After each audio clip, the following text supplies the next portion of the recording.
নমস্কার বন্ধুরা, বাংলা চর্চা চ্যানেলে আমি তপেন্দু আপনাদের স্বাগত জানাই। আজকে শুনবেন সুচিত্রা ভট্টাচার্যের উপন্যাস অন্য বসন্ত। আজ তৃতীয় পাঠ। 5। প্রকাণ্ড ক্লাসরুমের বেঞ্চি সরিয়ে নেওয়া হয়েছে আজ। তাদের স্থান নিয়েছে গোটা 8 বড়সড় টেবিল। কোনো টেবিলে আকর্ষণীয় বৈজ্ঞানিক মডেল, কোথাও চলছে বিজ্ঞানের খেলা। প্রতিটি মডেল সযত্নে বানানো। আগ্নেয়গিরির ক্ষুদে প্রতিরূপ, বিভিন্ন জটিল যৌগের পারমাণবিক গঠন প্রণালী, নক্ষত্রের জন্ম মৃত্যু, সূর্যগ্রহণ চন্দ্রগ্রহণ। খেলাগুলো বেশ মজাদার। কঙ্কাল ভকভক সিগারেট টানছে। বরফ ঘষে আগুন জ্বালানো হচ্ছে কাঠে। গপাগপ চলছে আগুন খাওয়া। দেখাচ্ছে কয়েকজন সদ্য কৈশোর উত্তীর্ণ ছেলে মেয়ে। মডেলগুলোর ব্যাখ্যা করতেও তাদের বিপুল উৎসাহ। ঘরে অবশ্য দর্শক তেমন একটা বেশি নেই। মাঝে মাঝে অলস মেজাজে ঢুকছে কিছু তরুণ তরুণী। 1-2জন বয়স্ক মানুষও পা রাখছে কখনো সখনো। ব্যাস, একটা টেবিলের সামনে থমকে দাঁড়াচ্ছে তারা। দেখছে, শুনছে, বেরিয়ে চলে যাচ্ছে। বিজ্ঞান প্রদর্শনীতে কারোরই বিশেষ মন নেই। একটু পরেই অডিটোরিয়ামে গান বাজনার আসর বসবে। সেদিকেই সকলের এখন আগ্রহ বেশি। ঘরের এক পাশে ডায়াস। হঠাৎ এক দাড়িওয়ালা যুবক আবির্ভূত হলো সেখানে। উচ্চ স্বরে হাঁক পাড়তে শুরু করলো, আসুন আসুন, দেখে দেখে যান, যান দেখে গণেশ বাবাজির খেল দেখে যান, জয় হনুমানজির খেল দেখে যান, আর বাচ্চা ইঁদুরের খেলা দেখে যান। বলতে বলতেই কাঁধের ঝোলা ব্যাগ থেকে গোটা কয়েক মূর্তি বার করে ফেলেছে যুবক। পটাপট টেবিলে সাজিয়ে ফেললো। খেলা দেখানো বন্ধ করে ছুটতে এলো এক কিশোরী। একটা দুধের ক্যান ধরিয়ে দিল যুবকের হাতে, সঙ্গে মধুপর্কের বাটি। যুবকের আহ্বানেই হোক কি কৌতূহলেই হোক, বেশ কিছুটা সাড়া জেগেছে। ডায়াসের সামনে এখন ছোট্ট ভিড়। 3 মূর্তিকে দুধ খাওয়াতে শুরু করলো যুবক। গণেশের সুরের মুখে দুধের বাটি ধরলো, সুরুত দুধ সাবার। এবার হনুমান খাচ্ছে, তারপর ইঁদুর। সঙ্গে চলছে যুবকের গলা, কখনো চড়ায় উঠছে, কখনো খাদে নামছে। লাগ বাবা লাগ, ভেলকি লাগ, মাদারিকা খেল দেখো, আমার জব্বর ভেলকি দেখো, এমন খেলা পাবে না, দিয়ে যাও সব 4 আনা 4 আনা। ভিড়ের পিছনে দাঁড়িয়ে তন্নিষ্ঠা বড় বড় চোখে অভিমন্যুকে দেখছিল। কি আমূল বদলে গেছে ছেলেটা, সত্যিই যেন এক ম্যাজিশিয়ান। এতটুকু জড়তা নেই, মুখ চলছে, হাত চলছে। সেদিনের সেই শান্ত শান্ত ভঙ্গি পুরোপুরি উধাও। খেলা দেখানো শেষ। রিজু স্বরে এবার দুধ পানের রহস্য বোঝাতে শুরু করেছে অভিমন্যু। বৈজ্ঞানিক কারণ ব্যাখ্যা করছে প্রাঞ্জল ভাষায়। ক্ষণপূর্বের খ্যাপামির আর কণামাত্র চিহ্ন নেই। বহুরূপী নাকি? তন্নিষ্ঠার পাশটিতে একদা কলেজ সহপাঠী শ্রেয়সী। চোখ ঘুরিয়ে শ্রেয়সী বলল, এ নির্ঘাত কোনো কলেজের কোচি লেকচারার। বক্তৃতার কায়দাটা দেখ। অন্য পাশ থেকে মধুরিতা বলল, চেহারাটা কিন্তু দারুণ, হেভি সেক্সি, একেই রাফ অ্যান্ড টাফ, দারুণ। আমরা এরকম একটা টিচার পেলাম না, সব সুড্ডা সুড্ডা পার্টি। তোর খুব পছন্দ মনে হচ্ছে, যা না গিয়ে আলাপ করে আয় না। শ্রেয়সী চোখ টিপল, তোকে স্পেশাল কেয়ার নিয়ে দুধ পান বোঝাবে। ভাষণ থেমেছে। বক্তা হঠাৎ জটলা ছেড়ে এদিকেই আগুয়ান। তন্নিষ্ঠার সামনে এসে একগাল হাসল, তুমি এখানে? তন্নিষ্ঠা অপাঙ্গে 2 বান্ধবীর ভেবলে যাওয়া মুখ দুটো দেখে নিল একবার। মুচকি হেসে বলল, আমি তো আসবই, এটা আমার কলেজ, তুমি এখানে ভিড়লে কোত্থেকে? আমার এক পাড়ার দাদা, তার এক ভাইজি এখানে পড়ে। এই কলেজের প্রেসিডেন্ট সেই দাদাটির। ও এক জটিল ইকুয়েশান। যাকগে, আমার বিজ্ঞান মঞ্চের প্রোগ্রাম কেমন লাগলো? তন্নিষ্ঠা বান্ধবী দেখিয়ে দিল, এদের জিজ্ঞাসা করো, এ হলো শ্রেয়সী বসু আর এ মধুরিতা চাকলাদার। সরি, এখন তো চেঞ্জ হয়ে কি যেন রে, রাহা। মধুরিতা বোকা বোকা মুখ সপ্রতিভ করার চেষ্টা করলো। আপনি? আমি অভিমন্যু, হাটে বাটে ঘাটে ভেলকি দেখিয়ে বেড়াই, পুরো নাম অভিমন্যু ভেলকি বাবা। তন্নিষ্ঠা বলে উঠল, অভিমন্যু গন্ধ বাবা নয় কেন? হ্যাঁ, তাও বলতে পারো, তবে ওই পরিচয়টা এখানে ঠিক খাটে না। মধুরিতা শ্রেয়সী কিছুই বুঝতে পারছে না, চোখ চাওয়াচাওয়ি করছে। তন্নিষ্ঠা ঠোঁট টিপে বলল, অভিমন্যু একজন মিনি ইন্ডাস্ট্রিয়ালিস্ট, পারফিউমের বিজনেস। ও মা, তাই? শ্রেয়সী মুগ্ধ চোখে তাকালো। কি কিউট, কি পারফিউম বানান আপনি? না না, সেসব বলার মতো কিছু নয়। অভিমন্যু যেন অস্বস্তি বোধ করলো। এড়িয়ে যাওয়ার ভঙ্গিতে তন্নিষ্ঠাকে বলল, তুমি কি এখন আছো কিছুক্ষণ? 7:30-8টা পর্যন্ত তো আছি। তন্নিষ্ঠা কবজি উল্টে ঘড়ি দেখল। তাসের দেশটা দেখব, ব্রত গোস্বামীর আবৃত্তিটা শুনব। তোমার কি প্রোগ্রাম? এক্ষুনি তল্পিতল্পা ফোটাবে? 6টা অবধি আছি, দেখি বিজ্ঞানের যুগে কেউ যদি একটু বিজ্ঞান সম্পর্কে ইন্টারেস্ট দেখাতে আসে। অভিমন্যুর পরনে জিন্স আর হালকা গেরুয়া রঙের পাঞ্জাবি। হাত দুটো পাঞ্জাবির পকেটে ঢুকিয়ে বলল, তুমি তাহলে এখন অডিটোরিয়ামেই থাকবে। কেন? অভিমন্যু আর কিছু বলতে যাচ্ছিল, তার আগে ঘরের ও প্রান্ত থেকে তার এক অনুচর তাকে ডাকছে। দ্রুত পায়ে চলে গেল সেদিকে। ঘরের বাইরে বেরিয়ে এসেই দুই বান্ধবী ঝাঁপিয়ে পড়েছে তন্নিষ্ঠার ওপর। খুব দারুণ চুক্কি দিলি। কিসের চুক্কি? আহা নেকু, বুঝি না যেন, কেন তুই এদিকে আমাদের ডেকে নিয়ে এলি? শিখিয়ে পড়িয়ে রেখেছিলি বুঝি? অবাক হওয়ার ভান করলো কেন? কতদিন ধরে চালাচ্ছিস? এই না না, বিশ্বাস কর। তন্নিষ্ঠা 2 হাত তুলে দিল।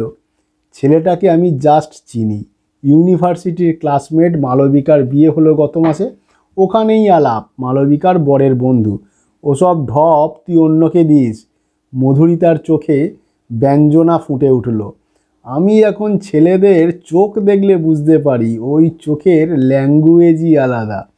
6 বছর হলো বিয়ে হয়েছে মধুরিতার। সে এখন নিজেকে পুরুষ চরিত্র অভিজ্ঞা রমণী বলে মনে করে। তন্নিষ্ঠা একবার ভাবল তার বিয়ে স্থির হয়ে যাওয়ার কথাটা বলে দেয় বন্ধুদের। সেই মধুর বিয়ের পর আজ আবার এই প্রথম দেখা বন্ধুদের সঙ্গে। সৌনক বৃত্তান্ত এরা কিছুই জানে না। থাকবে, শুনলে বেচারাদের এরকম একটা টাটকা খোরাকে জল পড়ে যাবে। মজা করে বলল, তোর তো এখন একজনেরই চোখের ল্যাঙ্গুয়েজ জানার কথা মধু। সব ছেলের চোখের ভাষা বোঝা তুই শিখলি কোত্থেকে? জানিস না, বিয়ে হলে থার্ড আই গজায়। সেই চোখে তুই পরপুরুষ দেখিস? সায়ন্তনকে ডজ মেরে খুব চালিয়ে যাচ্ছিস। যেতেই পারি। মধুরিতা স্মৃতিতে আঙুল ঠুকল। এটাকে অ্যাপারেন্টলি রেড সিগন্যাল বলে মনে হয়, আসলে এটাই গ্রিন সিগন্যাল। আমি এখন পূর্ণ স্বাধীন, বিপদ আপদের কোনো চান্স নেই। এই মধু, থাম। তনুর ট্র্যাপে পা দিস না, বুঝছিস না? ও কায়দা করে লাইন ঘুরিয়ে দিচ্ছে। শ্রেয়সী চিমটি কাটল তন্নিষ্ঠাকে। তনু, খুলে বল না বাবা কেসটা। বিশ্বাস কর, কিচ্ছুই নেই। ইচ্ছে করে কথাটায় একটু ঢেউ খেলিয়ে দিল তন্নিষ্ঠা, যাতে রহস্যটা খুলেও না খোলে, অথবা রহস্যহীনতা একটা মোড়কের আস্তরণে থেকে যায়। সঙ্গে সঙ্গে মনে হচ্ছিল তার এই দুই বান্ধবী কলেজ ছাড়ার পরও বিশেষ বদলায়নি। কলেজেই এদের ধারণা ছিল ছেলে আর মেয়েদের বুঝি একটাই সম্পর্ক, খাদ্য খাদক বা ঘি আগুন এই গোছের। কলেজে ছেলেদের থেকে একটু দূরে দূরেই থাকতো এরা। মানসিকভাবে শ্রেয়সী এখনও এগোতে পারেনি। মধুরিতা বিয়ে হয়েও না, বিয়ে পাশ করেই দুজনে লেখাপড়া ছেড়ে দিয়েছে। আর একটু এগোলে কি এদের দৃষ্টিভঙ্গি বদলাতো? মনে হয় না। সম্ভবত এদের রক্ষণশীলতার বীজ বাড়িতেই পোঁতা আছে। প্রতি পদে এদের স্মরণ করিয়ে দেওয়া হয়েছে, তুমি মেয়ে। সম্ভবত কেন, নিশ্চয়ই। ভাগ্যিস তন্নিষ্ঠা ওই রকম কোনো পরিবারে জন্মায়নি। মানসিক খিচখিচ সত্ত্বেও এই বন্ধুদের সঙ্গ ভালো লাগছিল তন্নিষ্ঠার। দীর্ঘ অদর্শনের পর সাক্ষাৎটাই একমাত্র কারণ নয়, ফেলে যাওয়া কলেজটাও কেমন অনুঘটকের কাজ করছে। এই করিডোরেই তো কেটেছে কত উচ্ছ্বাসময় দিন। ওই ছোট্ট ঘরটায় অনার্সের ক্লাস হতো, সেকেন্ড ইয়ার না থার্ড ইয়ারে পড়ার সময়। একদিন ক্লাসরুমের দরজা ভেজিয়ে জয়ন্ত সিগারেট ধরিয়েছিল, তার হাত থেকে কেড়ে নিয়ে জোর একটা টান দিয়েছিল তন্নিষ্ঠা। সঙ্গে সঙ্গে কি কাশি, এবং ঠিক সেই সময়েই দরজা ঠেলে Urmila madam. Canteen, office, lawn, common room, কোথায় যে সোনালি মুহূর্তের কুচি ছড়ানো নেই। আজ রবিবার, তবু কলেজ বেশ জমজমাট। 3 তলা বিশাল বিল্ডিংয়ের প্রায় প্রতিটি আনাচে কানাচে তরুণ তরুণী, সবই প্রায় অচেনা মুখ, বর্তমান ছাত্রছাত্রী। হঠাৎ হঠাৎ ঝিলিক দিয়ে যায় এক আধটা পরিচিত প্রাক্তনী, দাঁড়িয়ে পড়ে কুশল বিনিময় করে, কিংবা মৃদু হেসে চলে যায় পাশ কাটিয়ে। দোতলার অডিটোরিয়ামে গেটে সবচেয়ে জমাট ভিড়। অনুষ্ঠানের শেষ মুহূর্তের প্রস্তুতি চলছে। তন্নিষ্ঠারা অডিটোরিয়ামের দিকেই এগোচ্ছিল। সামনে তন্ময়। গট গট হেঁটে আসছিল তন্ময়। তন্নিষ্ঠাদের দেখে থেমে গেল, চোখ পিটপিট করে বলল, কী রে, তোরা এসেই একটা গ্রুপ তৈরি করে নিয়েছিস? তন্ময় ব্যাচেরই ছেলে, তবে অনার্সের নয়। পাশের ক্লাসে দেখা হতো মাঝে মাঝে। ইউনিয়ন করার সুবাদে ক্লাসের প্রায় সব ছেলে মেয়েদের সঙ্গে মোটামুটি হৃদ্যতা ছিল তন্ময়ের। তন্নিষ্ঠা হেসে বলল, আমাদের ব্যাচের আর তো কাউকে দেখছি না। আছে কয়েকজন হলে, বেশিরভাগই অফ, যে যার ধান্দায় ঘুরছে আর কি। তুই করছিস কি এখন? আর্মস কালেক্ট করছি। তন্নিষ্ঠা হকচকিয়ে গেল। মধুরিতা পাশ থেকে আমতা আমতা করে বলল, মানে? যুদ্ধ লড়ার প্রস্তুতি নিচ্ছি বেকারির বিরুদ্ধে। বুঝলাম না। তোরা বুঝবি কি করে? সব তো বিয়ে করে করে বরের কোটে দাঁড়িয়ে যাচ্ছিস। মেজাজে একটা সিগারেট ধরিয়ে ফেললো তন্ময়। আমাদেরও তো বউ ধরার জন্য কোট তৈরি করতে হবে নাকি? খালি ভাট বকা অভ্যাস, করছিসটা কি বল না? লঘু ধমক দিল তন্নিষ্ঠা। গ্র্যাজুয়েট হওয়ার পর ভর্তি হয়েছিলাম পাইন কলেজ অফ ফার্দার এডুকেশনে। সেখানে প্রথমে একটা 6 মাসের ম্যানেজমেন্ট কোর্স করে ফেললাম, চাকরি হলো না। তারপর করলাম 6 মাসের কম্পিউটার কোর্স, তাতেও কিছু হলো না। তারপরে 3 মাস টাইপ, এক অবস্থা। তারপর আবার 6 মাস জুতে গেলাম, সস্তার পাবলিক রিলেশন। একটা শ্বাস ফেলল তন্ময়। শুধু অস্ত্র শস্ত্রই জোগাড় করে যাচ্ছি, চালানোর স্কোপ পাচ্ছি না। চাকরির লটারিটা শালা কিছুতেই উঠছে না। মার্কেট কি ডাউন মাইরি। পলকের জন্য শুভেন্দুর মুখটা মনে পড়ল তন্নিষ্ঠার। ভিআরএসের চিঠি পেয়ে বাবা ভেতরে ভেতরে এত ভেঙে পড়েছে, শতেক বাহানা দেখিয়ে অনবরত অফিস ডুব মারছে এখন। রোজ মার সঙ্গে খটাখটি, ভাল লাগে না। তন্নিষ্ঠা একটু বিরস গলাতেই তন্ময়কে বলল, ক্ষুব্ধ ইউনিয়ন করতিস, এখন তোর দাদারা কি বলে? সেখানে আমার থেকে অনেক সরেজ মাল বডি ফেলে বসে আছে, এন্ট্রি নিতে পারছি না। তাও আমি অবশ্য এমএলএর দরজায় ইট পেতে রেখে এসেছি সব। তবে লাইন পৌঁছতে পৌঁছতে তন্ময় শিকদার বুড়ো ভাম হয়ে যাবে। এখন আমি একটা নতুন ফ্রন্ট খুলছি, জ্যোতিষ। এটা না লাগলে হোমিওপ্যাথি ট্রাই করব, সেটাও না লাগলে অন্য একটা বিজনেস, অটো কিনে চালাবো। তন্ময় হ্যাঁ হ্যাঁ করে হাসছে। হাসিতে আনন্দের চেয়েও ব্যঙ্গ বেশি, সঙ্গে যেন হাহাকারের কণাও মিশে আছে। মলিন টি শার্ট পরা তন্ময় একদা বান্ধবীদের পার করে এগিয়ে গেল। খানিক দূরে গিয়ে কথা শুনল আবার, অটোটা যদি কিনে ফেলি তোদের একদিন ফ্রিতে চড়িয়ে দেব। তন্ময় চলে যাওয়ার পর একটুক্ষণ নীরব 3 বান্ধবী। একটু পরে শ্রেয়সী মুখে চুকচুক শব্দ করল, বেচারা। মধুরিতা বলল, শুধু বেচারা নয়, বল আহা বেচারা। মনে আছে কি দাপটে লেকচার দিত ক্লাসে? স্যারেদের অবলীলায় বলতো, একটু বাইরে গিয়ে দাঁড়ান তো, মিনিট 10 একটা ছোট্ট সেরে নিই। মধুরিতার বাকভঙ্গিতে একটুও হাসি পাচ্ছিল না তন্নিষ্ঠার। তন্ময়ের মরিয়া লড়াই দেখে বিষণ্ণ বোধ করছিল। আগামী দিন বুঝি আরও ভয়ঙ্কর। সৌনকের সঙ্গে বিয়ে হয়ে গেলেই কি মুশকিল আসান? হুম, জন্ম থেকে মাকে চাকরি করতে দেখেছে তন্নিষ্ঠা। অচেতনে সেই ছবিটাই মাথায় গাঁথা থাকে সর্বক্ষণ। চাকরি সম্পর্কে উদাসীন হয়ে থাকার কথা তন্নিষ্ঠা ভাবতেই পারে না। তার কপালেও কিছু জুটবে কি? শ্রেয়সী চিমটি কাটছে তন্নিষ্ঠাকে, চাপা স্বরে বলল, এই এই এই তনু, তোর অভিমন্যু আসছে। তন্নিষ্ঠা এদিক ওদিক তাকালো, দেখতে পেল না। বলল, কই, কোথায়?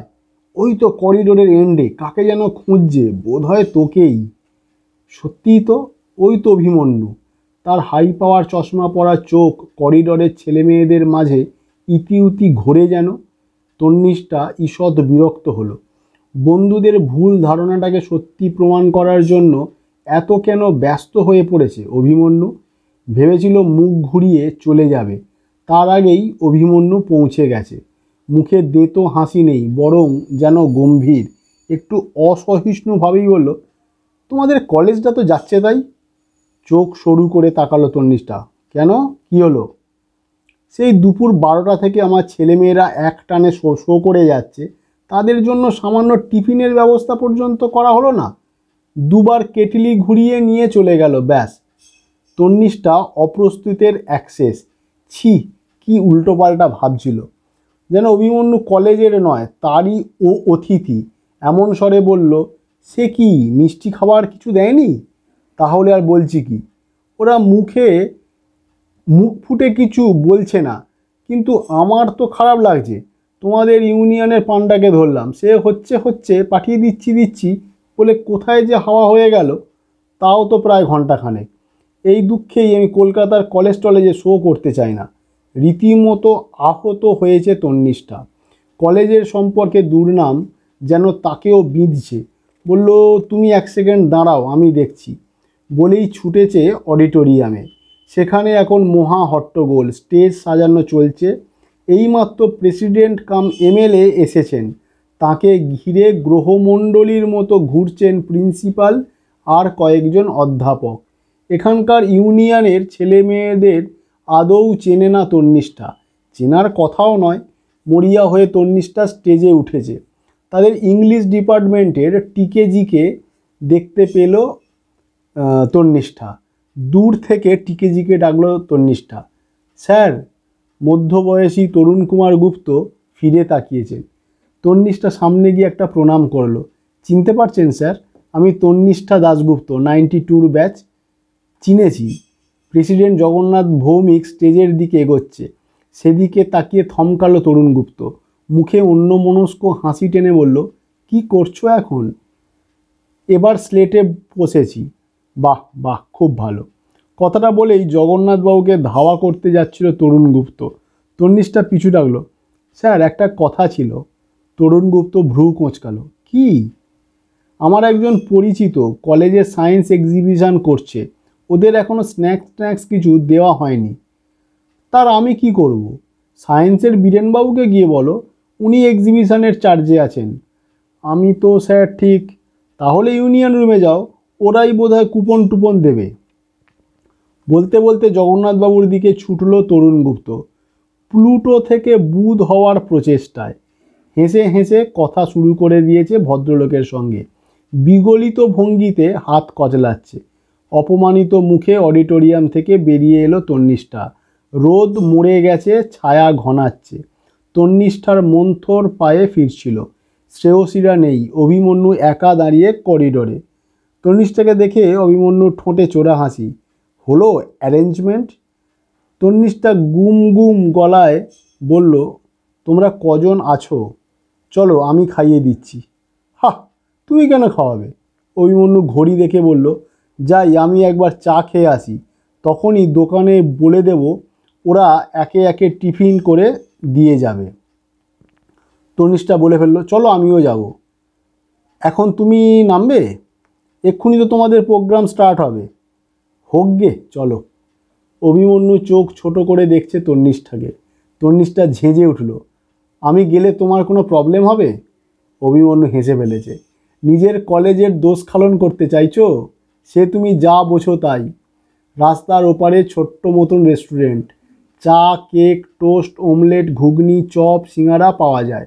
ছোট ছোট নড়বড়ে কাঠের বেঞ্চিতে পাশাপাশি বসলো দুজনে। সামনে টিনের টেবিল। অভিমন্যু জিজ্ঞাসা করলো, কি খাবে? কিচ্ছু না, শুধু চা। সে কি হয় নাকি? কিছু একটা অন্তত খাও, নইলে আমি খাই কি করে? আমি তো দুপুর থেকে চেঁচাচ্ছি না, সুতরাং আমার না খেলেও চলবে। কলেজের ওপর খুব চটেছ মনে হচ্ছে। গায়ে চামড়া থাকলে তো চটারই কথা। ছি ছি, তোমাদের ইনভাইট করে এনে আমাদের সময় কখনো এরকম হতো না। তোমাদের সময় সব নিখুঁতভাবে সম্পন্ন হতো, তাই তো? হতোই তো। বুড়োটে কথাবার্তা বলো না। আমাদের কালে সব গোল্ডেন ছিল, এখন সব খারাপ। বাজে কথা। কলেজে ফাংশান টাংশান হলে চিরকাল এরকম হয়। সে কি বা তোমাদের সময়ে, কি বা আমাদের সময়। দু চারটে ছোটোখাটো ইরেগুলারিটি না ঘটলে অনুষ্ঠানগুলো স্মৃতিতেই থাকে না। আমি তোমাদের কলেজের এগেনস্টে সব চার্জ মনে মনে উইথড্র করে নিয়েছি। এবার অন্তত হাসো। আর মুখ ভেটকে থাকা হলো না তন্নিষ্ঠার। ফিক ফিক করে হেসে ফেলেছে।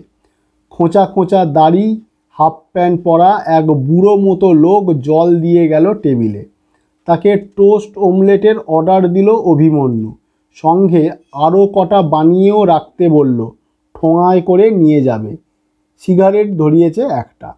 পাঞ্জাবির হাতা গোটাতে গোটাতে বলল, তোমার বান্ধবীর শ্বশুরবাড়ি গিয়েছিলে নাকি এর মধ্যে? না, হয়ে ওঠেনি। আমি গেছিলাম। এই তো কবে যেন সন্ধেবেলা খুব মেঘ করলো, বৃষ্টি হলো না। শুক্রবার? তা হবে। মালবিকা আইসক্রিম বানিয়েছিল, খাওয়ালো। দারুণ হানিমুন করে এসেছে ওরা। ভিড় পায়নি বিশেষ। ওখান থেকে গুরদুম ফরেস্টে গিয়েছিল, যেখানে সেখানে ট্রেকিং করছে। সুপ্রিয় দু-রিল ছবি তুলেছে, দেখাচ্ছিল। গিয়ে দেখতে হবে তো একদিন। কবে যাবে? দেখি ঠিক নেই। অভিমন্যু একটু যেন হতাশ হলো মনে হলো। টেবিলে রাখা দেশলাইয়ের বাক্সটা হাতে ঘোরাচ্ছে। হঠাৎ বলল, যদি যাও, আমাদের বাড়ি কিন্তু ওদের বাড়ির খুব কাছে। আমন্ত্রণ না তথ্য জ্ঞাপন? অভিমন্যুর চোখে ঝলক চোখ রাখল তন্নিষ্ঠা। তোমাকে বাড়িতে গেলে পাওয়া যাবে।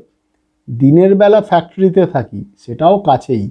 সেন্টের কারখানা বললে যে কেউ দেখিয়ে দেবে। সন্ধ্যের পর বাড়িতেই অ্যাভেলেবেল। আড্ডা ফাড্ডা নেই? তন্নিষ্ঠা তেরচা চোখে তাকালো। বান্ধবী টান্ধবী? আছে তো, এই যেমন ধরো তুমি। দূর, আমার মতো কেন, স্পেশাল কেউ। তা জেনে তোমার লাভ। এমনি জাস্ট কৌতূহল। মেয়েলি কৌতূহল?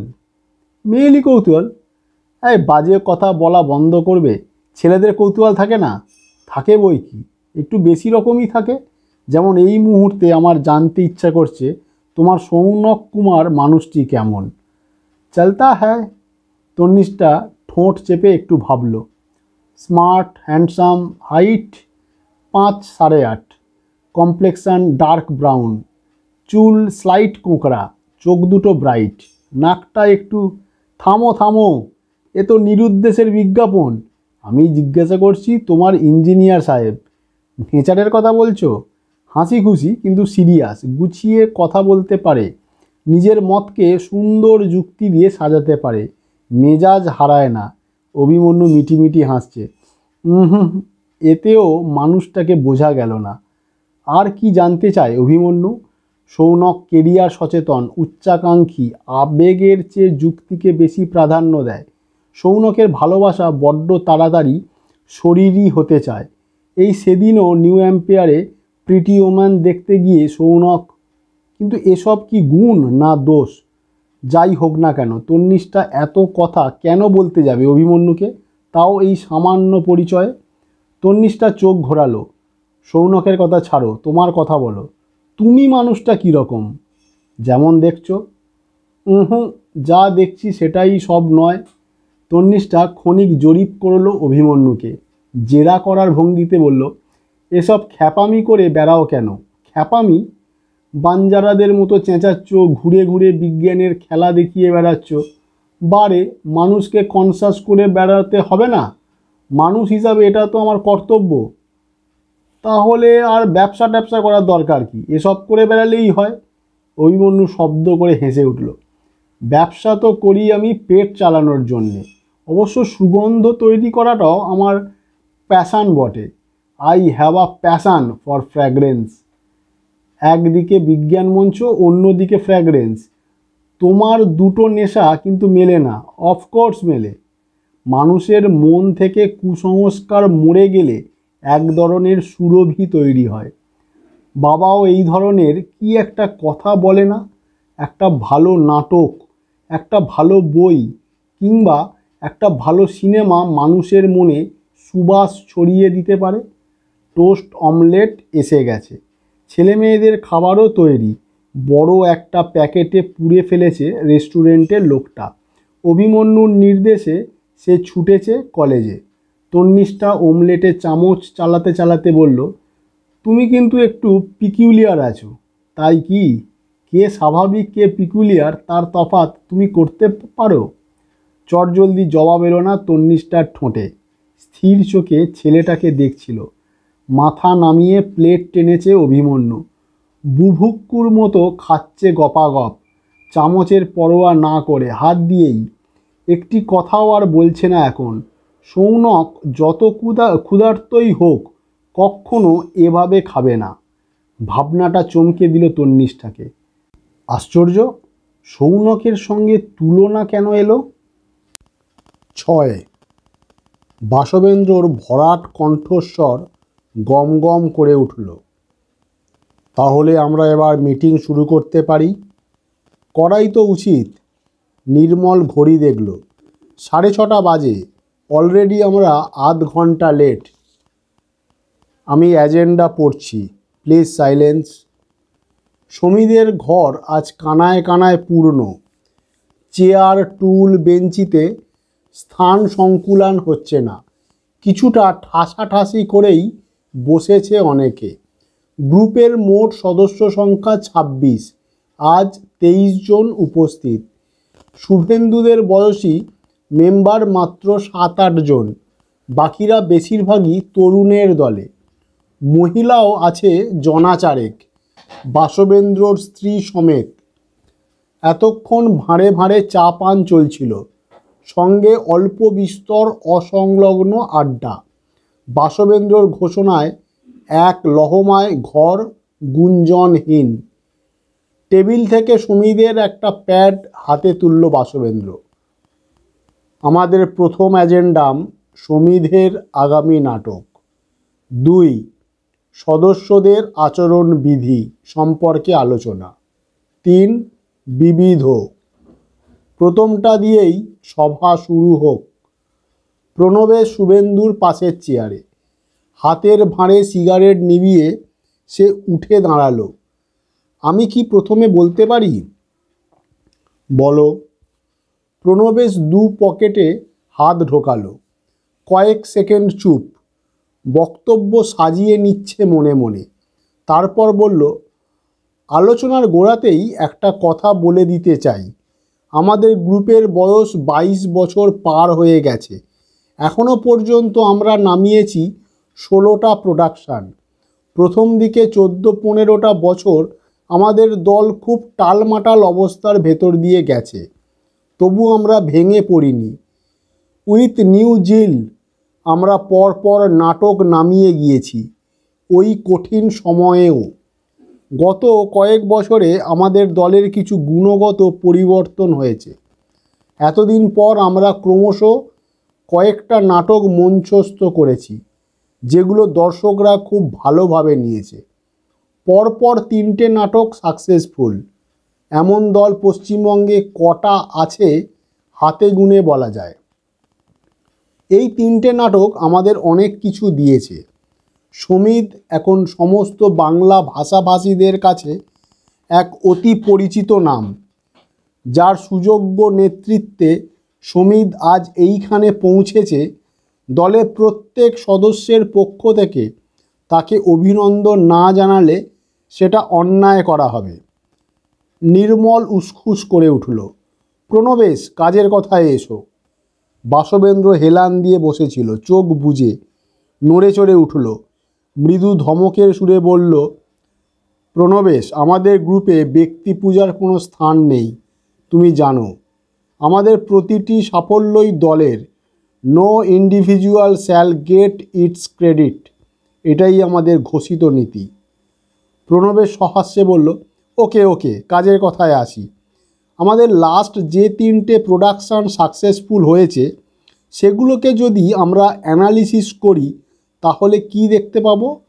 আমরা বর্তমান দর্শকদের রুচিটা মোটামুটি ধরে ফেলেছি। আমাদের ফর্মও দর্শকরা পছন্দ করেছে, কন্টেন্টও। এবং দর্শকদের রুচি বিকৃতি না ঘটিয়েই এটা করা সম্ভব হয়েছে। বলা যেতে পারে সাধারণ দর্শকের রুচিবোধকে আমরা আরও উন্নত পর্যায়ে নিয়ে যেতে পেরেছি। To keep up this tempo আমি এবার দলকে একটু অন্যভাবে ভাবনা করতে বলছি।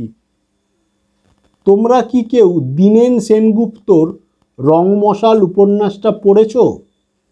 দলের নবীন সদস্য বিশাখা শেষ প্রযোজনার কিছুদিন আগে সমিধে এসেছে। কোণ থেকে সে বলে উঠল, আমি পড়েছি, হালকা উপন্যাস। হ্যাঁ, তেমন গভীর নয়, তবে বেশ একটা মজা আছে। বর্তমান সমাজটাকে একটু তির্যকভাবে দেখার চেষ্টা করা হয়েছে। কনটেক্সটটা সোশ্যাল, তার মধ্যেই তা ঠিক। উপন্যাসের যে নায়ক সে সব জায়গায় রিজেক্টেড হচ্ছে, তবে নর্মালভাবে নয়। এমনকি তার প্রেমিকা, সে তাকে মুখে প্রত্যাখ্যান করছে না, অথচ অন্য একজনকে বিয়ে করার দিন তাকে রেজিস্ট্রি অফিসে সাক্ষী দেওয়ার জন্য রিকোয়েস্ট করছে। আইডিয়াটা একটু নতুন, তবে দাঁড়ায়নি, মাঝে মাঝে কেমন ছ্যাবলামি বলে মনে হয়। আমরা তো শুধু উপন্যাসের নির্যাসটুকু নেব, বাসবেন্দ্র নাট্যরূপ দেবে।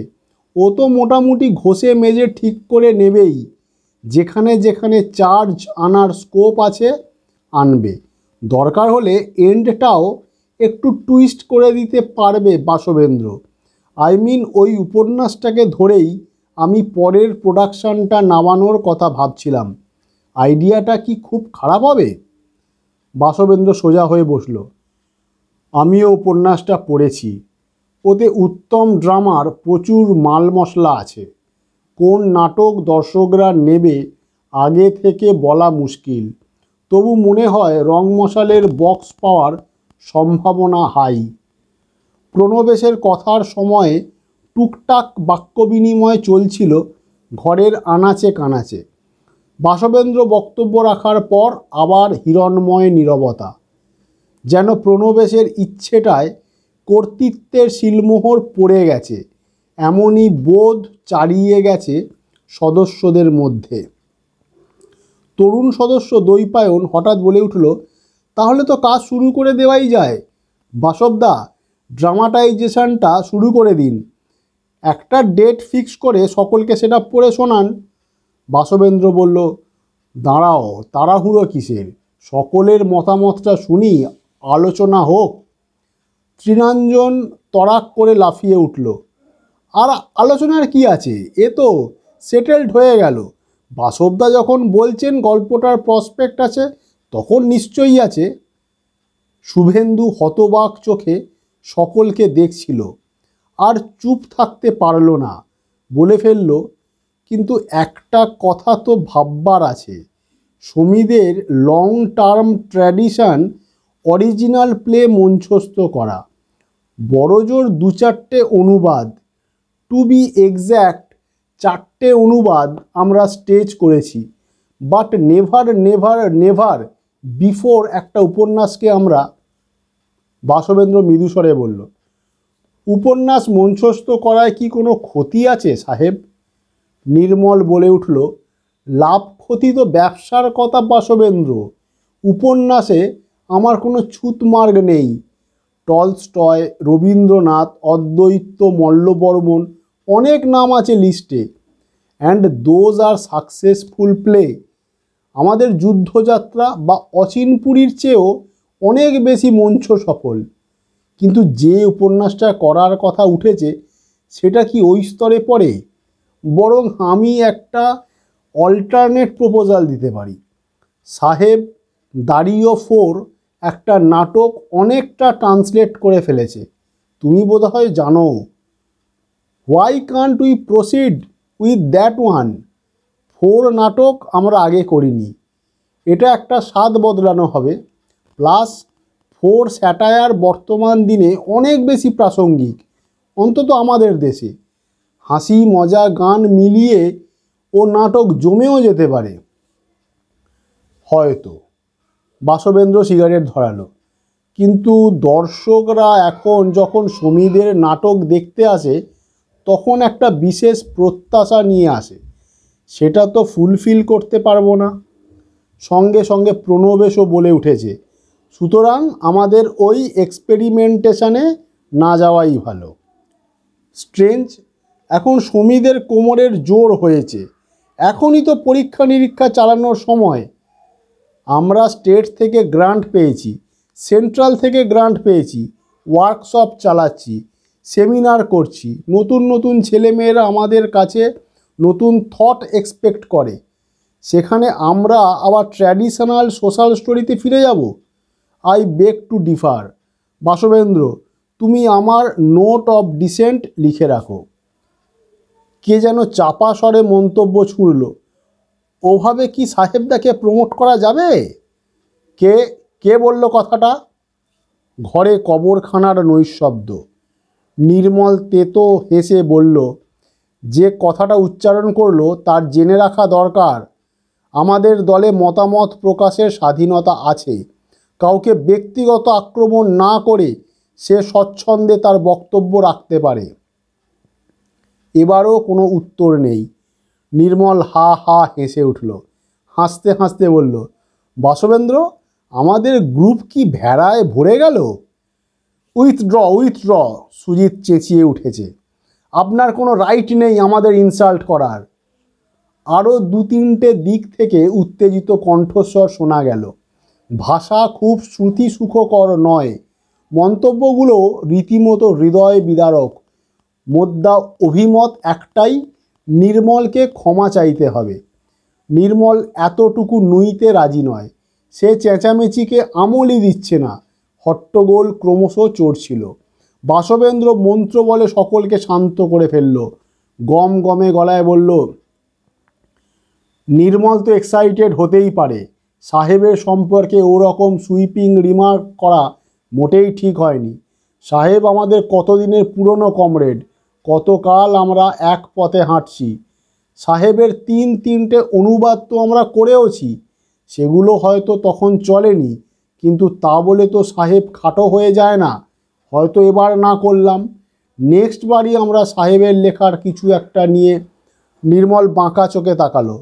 তার মানে অন্য কোনো নাটক হবে না, এটা আগে থেকেই স্থির হয়ে গেছে। শান্ত হও, শান্ত হও। বাসবেন্দ্র হাত তুলল। তুমি না এইমাত্র বললে আমাদের গ্রুমে ডেমোক্রেসি চলে? আমিও জানি আমাদের দলের মতো ডেমোক্রেসি কোনো গ্রুপে নেই। তো? নির্মলের ভুরু জোড়া জড়ো হলো। ডেমোক্রেসি ঠিক করুক কোন প্রোডাকশানটা হবে, সদস্যরা ভোট দিয়ে চয়েস জানাক। শুভেন্দু ভেতরে ভেতরে এরকমই একটা প্রস্তাব আঁচ করছিল। এই মুহূর্তে বাসবেন্দ্রকে দেখে মনে মনে পীড়িতও হচ্ছিল খুব। কত কাছের মানুষ কত সহজে অচেনা হয়ে যায়। আবহ ভাবটা লুকোতে পারল না শুভেন্দু। তীক্ষ্ণ গলায় বলল, তুমি কি বলছো তার মানে জানো বাসবেন্দ্র? ভোট দিয়ে নাটক সিলেকশন করবে? দোষের কি আছে? মেজরিটি মতই গ্রাহ্য হওয়া উচিত। আমরা বেশি দিন আছি বলে আমাদের ইচ্ছে জোর করে কারুর ওপর চাপিয়ে দিতে পারি না। শুভেন্দু অস্ফুটে বলল, আমাদের এতদিনের জ্ঞান বুদ্ধি অভিজ্ঞতা, এত কাণ্ড করে গড়ে তোলা নাট্য আন্দোলন সব মিথ্যে?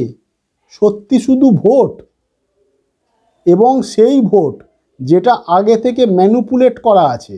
নির্মল শ্লেষের সুরে বলল, চমৎকার। আবার বলি ঔরঙ্গজেব, চমৎকার। মুখ সামলে নির্মল। বাসবেন্দ্র দুম করে গলা চড়ালো। তুমি কিন্তু আমায় ইনসাল্ট করছো। আমি সময়ের সঙ্গে সঙ্গে তাল মিলিয়ে নিজেকে বদলাতে পারছি। গ্রুপের সকলের চিন্তাভাবনা আমার সঙ্গে মিলছে, এটা আমার দোষ? নাটকের জন্য তোমাদের চেয়ে আমি কম মুভমেন্ট করেছি? তোমাদের চিন্তাভাবনা এখনও একই জায়গায় ঘুরপাক খাচ্ছে, and for that reason you are suspecting your old comrade. বটেই তো, নির্মলের ঠোঁটে শানিত ব্যঙ্গ। কিন্তু সময়ের সঙ্গে সঙ্গে কতটা বদলাবে বাসবেন্দ্র? গ্রুপটাকে প্রফেশনাল বোর্ড করে ফেলবে? Again an insulting comment. তুমি জানো প্রফেশনাল বোর্ডে কত বড় বড় ব্যক্তিরা কাজ করে গেছেন, এবং তুমিও জানো আমি তাদের ইনসাল্ট করছি না।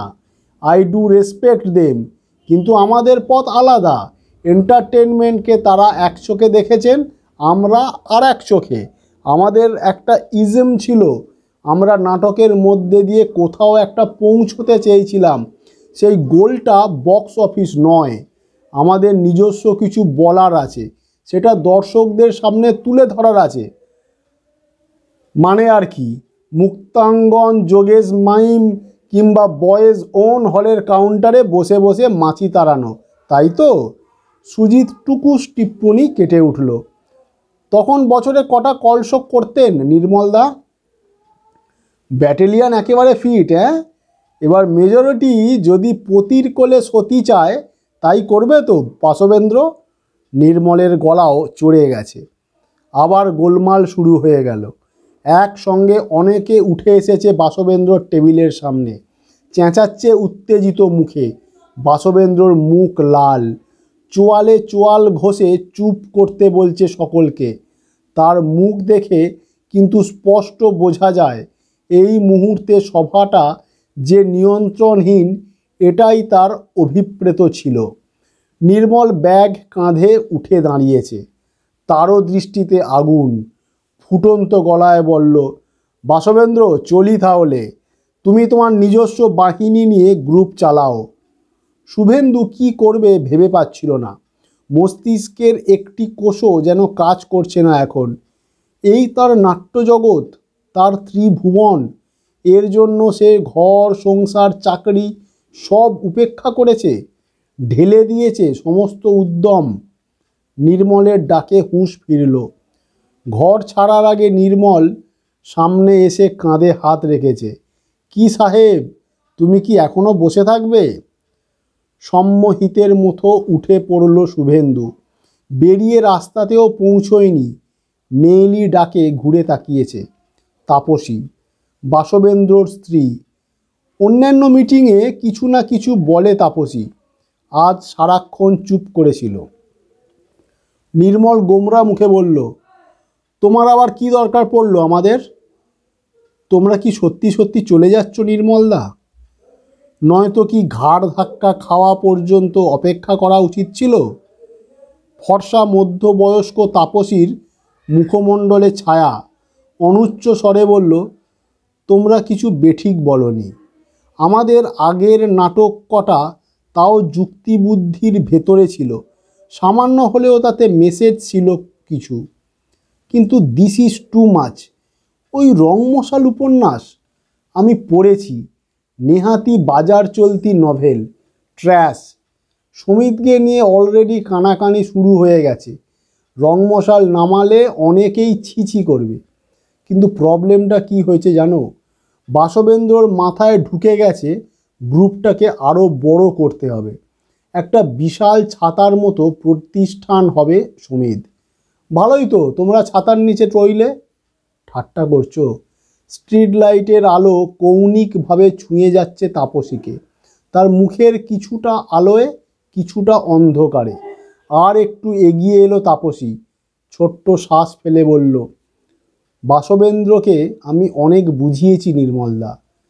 আদর্শের সঙ্গে আপোষ মানুষকে লক্ষ্যে পৌঁছতে দিতে পারে না। আলটিমেটলি যেখানে পৌঁছানো যায় সেটা তার ডেস্টিনেশন ছিল না। কথাগুলো তো তুমি ঘরেই বলতে পারতে। লোক হাসাতে ভালো লাগে না, তাহলে এখনই বা বলতে এলে কেন? এলাম, আমি তো শুধু বাসবেন্দ্রর বউ নই, আমি তো তাপসীও। যে তাপসী সমীদের জন্ম মুহূর্ত থেকে সঙ্গে সঙ্গে আছে। অ্যাক্টিং ট্যাক্টিং হয়তো তেমন করিনি, তোমাদের টুল চেয়ার তো এগিয়ে দিয়েছি, হেসে ভালোবেসে মন থেকে। আজ গ্রুপের প্রত্যঙ্গ খসে গেলে আমার কষ্ট হবে না? তাপসী শুভেন্দুর চোখে চোখ রাখল। তোমরা বোধহয় ঠিকই করেছো সাহেবদা, একটাই শুধু রিকোয়েস্ট, বসে যেও না।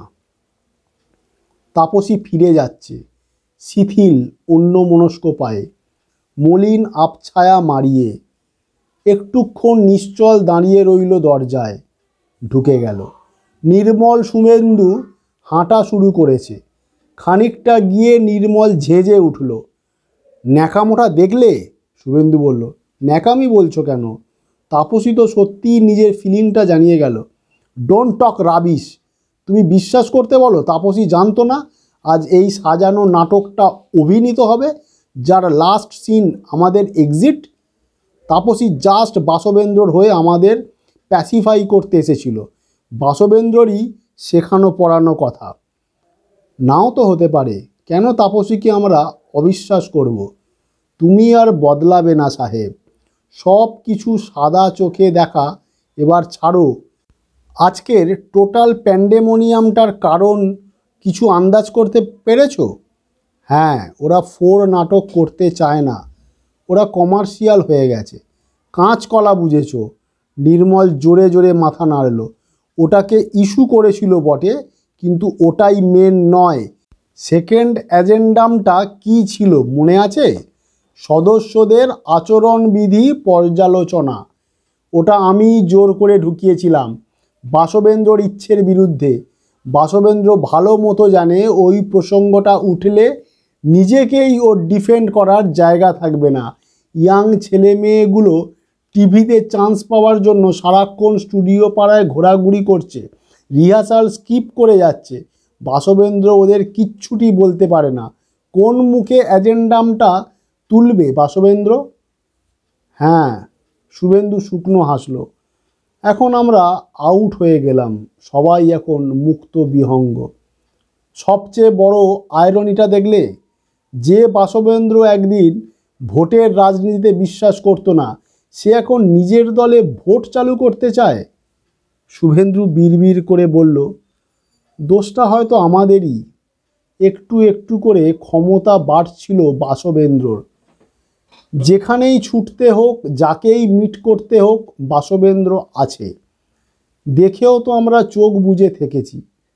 আমরা নিজেরা কিছু করিনি, ভেবেছি বেশিটাই যখন ও পোহাচ্ছে, নয় ক্ষমতাও বেশি ভোগ করুক। কিন্তু ও যে একদিন গোটা দলটাকে ম্যানুভার করে পুরো ওয়ান ম্যানস টিম বানিয়ে ফেলবে, এটা ভাবতে পারিনি। ভাবা উচিত ছিল। আমি তো কতবারই ভোকাল হতে চেয়েছি, তুমি আমায় চুপ করিয়ে দিয়েছো। নির্মল দাঁতে দাঁত ঘষল। পাওয়ার কোরাপ্টস, অ্যাবসোলিউট পাওয়ার কোরাপ্টস অ্যাবসোলিউটলি। ও এখন স্বচ্ছন্দে অটোক্রেসিটা ডেমোক্রেসির মোড়কে মুড়ে লোকসমক্ষে তুলে ধরবে। হাঁটতে হাঁটতে অনেকটা পথ চলে এসেছে দুজনে। ট্রাম রাস্তা পেরিয়ে গলি, গলি পেরিয়ে রাজপথ, আবার গলি, আবার ট্রাম রাস্তা। পার হয়ে যাচ্ছে ভিড়। পথের আলো কমছে, বাড়ছে, কমছে। বৈশাখী সন্ধ্যা রাতের দিকে গড়িয়ে চলল। টের পাচ্ছে না দুই বন্ধু। হাঁটছে। এখন বড় নিঃশব্দ এই পথ চলা। শুভেন্দু বুকে একটা চাপ অনুভব করছিল। মস্তিষ্ক আবার অবশ ক্রমশ। আজ হোক কাল হোক, নন্দিতা তো জানবেই। কি বলবে? নাটক থেকেও ভলান্টারি রিটায়ারমেন্ট হয়ে গেল। উফ, কি সুতীক্ষ্ণ পরিহাস সহ্য করতে হবে শুভেন্দুকে।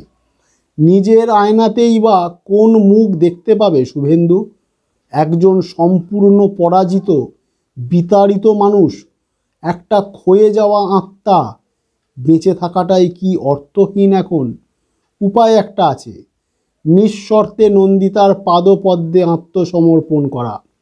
পাথর হয়ে, ঘাস হয়ে জীবনের বাকি কটা দিন কাটিয়ে দেওয়া। মাস দুয়েকের মধ্যে পিএফ ছাড়া বাকি টাকাটা হাতে এসে যাবে, মোটামুটি 3.5 লাখ। নন্দিতার কথা মতো একটা ব্যবসা ট্যাবসা নয় শুরু করে দেবে। তিন্নির বিয়ের জন্য অবশ্য রাখতে হবে কিছু টাকা। অকস্মাৎ থমকে দাঁড়ালো শুভেন্দু। কতক্ষণ হেঁটেছে, এ কোথায় এসে পড়েছে তারা? সামনে তো গঙ্গা, ওই তো কাশীমিত্তিরের ঘাট। চমকে পাশে তাকালো শুভেন্দু। নির্মলও কেমন অবাক, মুখে স্থির। নির্মলও তাকালো শুভেন্দুর দিকে। হঠাৎই স্থান কাল পাত্র ভুলে অট্ট হাসিতে ফেটে পড়েছে। হাসতে হাসতে বলল, মনে পড়ে কবে প্রথম এখানে এসেছিলাম? শুভেন্দু মাথা নাড়ল। হ্যাঁ, দুজনেই একটা পত্রিকায় কবিতা পাঠিয়েছিলাম। দুজনেরটাই অমনোনীত হয়েছিল। মনের দুঃখে কফি হাউস থেকে হাঁটতে হাঁটতে। Long 33 years ago. কি একটা গান আছে না, প্রতিটি লাইনের শেষে লং লং এগো? এ যেন ঠিক তেমনি, তাই না? শুভেন্দু করুণ হাসল। ডাজ ইট মিন এনিথিং সাহেব? কোনটা? এই আমাদের এখানেই এসে পড়াটা? মনে হচ্ছে না একটা ইনার ফোর্স আমাদের ড্রাইভ করে নিয়ে এলো? শুভেন্দু ফ্যাল চোখে তাকালো। মনে আছে সেদিন এই গঙ্গার ধারে বসে আমরা ঠিক কী করেছিলাম? মনে আছে শুভেন্দুর। নদীর পাড়ে বসে তারা কোরাসে গেয়েছিল উই শ্যাল ওভারকাম। কি অসম্ভব শক্তি পেয়েছিল সেদিন। রাতে বাড়ি ফিরেই আবার কবিতা লিখতে বসেছিল। কিন্তু সেই শুভেন্দু আর এই শুভেন্দু কি এক মানুষ? মলিন স্বরে শুভেন্দু বলল, মনে রাখা মানে তো শুধু কষ্ট পাওয়া। তা কেন? আমাদের এখানে আসাটাই বলে দিচ্ছে আবার আমাদের নতুন করে শুরু করতে হবে। কি শুরু করব? আমরা নতুন গ্রুপ ফর্ম করব, শুধু দুজনে মিলে। আমি লিখব, তুমি অ্যাক্টিং করবে। আমি লাইট ফেলবো, তুমি ড্রপ টানবে। Don't be pessimist man. Nirmal পিঠ চাপড়ালো শুভেন্দুর। এত বছরে কি আমরা কিচ্ছু শিখিনি? 8-10টা ইয়াং ব্লাডকে আমরা দলে টানতে পারবো না? আমি শিওর বিশ্বজিৎ আর সুকান্ত আমাদের সঙ্গে চলে আসবে। আজ সামনাসামনি ওরা বাসবেন্দ্রকে ডিফাই করতে পারেনি, বাট অ্যাট হার্ট ওরা আমাদের সঙ্গেই আছে। ইনফ্যাক্ট পরশু আমার বিশ্বজিতের সঙ্গে কথাও হচ্ছিল। আমার ইনটিউশন বলছে বিশাখাও আসবে। গ্রুপ শুরু করতে 5 জনই যথেষ্ট। সমীদের গোড়াপত্তন হলো তখন আমরা কজন ছিলাম সাহেব? বয়সটা তখন 22 বছর কম ছিল নির্মল। মাঝে শরীরের কোটি কোটি সেল নষ্ট হয়ে গেছে। ওতে কিচ্ছু আসে যায় না। 53-55 বছর বয়সটা নতুন লাইফ শুরু করার জন্য এমন কিছু লেট নয়। শুভেন্দু চুপ করে গেল। পায়ে পায়ে গঙ্গার পাড়টিতে এসেছে। কাশ্মীর তীরের ঘাট একটুখানি দূরে। এই জায়গাটা বেশ নির্জন। কাঠের গুঁড়ি পড়ে আছে একটা। শুভেন্দু গুঁড়িটায় বসল। নির্মলও পাশে এসে বসেছে। সিগারেট ধরালো, শুভেন্দুকেও দিল। গলা ঝেড়ে বলল, তোমার অনুবাদের কাজ কদ্দূর? গোটা চারেক সিন বাকি, শোনাও একদিন। শুভেন্দু আলগাভাবে নির্মলের হাতে চাপ দিল। সে আর হয় না, বাদ দাও। কেন হয় না সাহেব? আমাকে এবার শান্ত নিরুদ্বিগ্ন অবসর জীবনযাপন করতে দাও। সোনালি করমর্দনের কাহিনী এই সবে গত সপ্তাহে নির্মলকে খোলসা করে বলেছে শুভেন্দু। তথাপি শুভেন্দুর কথাটাকে নির্মল গ্রাহ্যই করল না। বলল, সে তুমি পারবেই না। পারতেই হবে।